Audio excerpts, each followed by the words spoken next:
রাজধানীর বনশ্রীতে 7 বছরের শিশু ধর্ষণ মামলায় গৃহশিক্ষক জাহিদুল ইসলামকে মৃত্যুদণ্ড দিয়েছেন আদালত। এছাড়া 50,000 টাকা অর্থদণ্ড আনাদায়ে আরও 6 মাসের বিনাশ্রম কারাদণ্ডের আদেশ দেওয়া হয়। 19 মার্চ দুপুরে ঢাকার নারী ও শিশু নির্যাতন দমন ট্রাইব্যুনাল 3-এর বিচারক মোসাম্মদ রোকসানা বেগম হেপির আদালত এ রায় দেন। জাহিদুল ইসলাম বরগুনা জেলা সদরের পরিখাল গ্রামের মোহাম্মদ ফজলুল হকের ছেলে।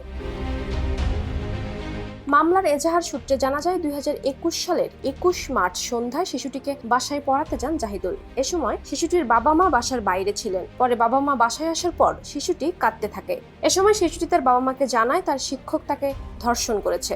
যমুনা ইলেকট্রনিক্স ঈদে ডাবল খুশি অফার সিজন 3, যে কোনো পণ্য কিনলেই পাচ্ছেন নিশ্চিত ঈদ উপহার। এই ঘটনায় শিশুটির বাবা বাদী হয়ে জাহিদুলের বিরুদ্ধে খিলগাঁও থানায় মামলা করেন। 2021 সালের 24 জুলাই মামলার তদন্ত কর্মকর্তা পুলিশ পরিদর্শক মোসাম্মদ রাশিদা জাহান রুনা তালুকদার আসামির বিরুদ্ধে চার্জশিট দাখিল করেন। এই মামলায় 2022 সালের 20 জানুয়ারি আসামি জাহিদুলের বিরুদ্ধে অভিযোগ গঠন করেন আদালত। মামলার বিচার চলাকালে মোট 10 জনের সাক্ষ্য নেওয়া হয়। রায় শেষে রাষ্ট্রপক্ষের আইনজীবী সাজ্জাদ হোসেন জানান, ধর্ষকের কোনো ছাড় নেই। সব ধর্ষকের আরও কঠিন সাজা হওয়া উচিত, যেন কেউ আর ধর্ষণ করার সাহস না পায়।